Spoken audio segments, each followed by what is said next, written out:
oleh termohon yang berkenaan dengan penetapan tersangka atas diri pemohon oleh termohon. 6. Memerintahkan kepada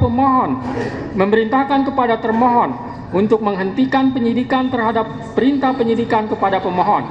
7. Memerintahkan kepada termohon untuk melepaskan pemohon dari tahanan.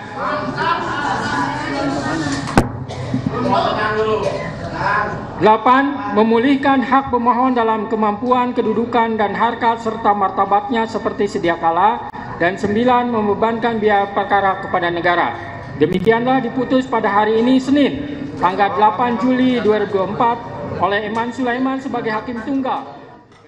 Demikian Kompas Update dan sesaat lagi akan hadir ke hadapan Anda Breaking News Kompas TV. Saya Distila Rasati. Terima kasih, sampai jumpa. Terima kasih Anda telah menyaksikan Kompas Update.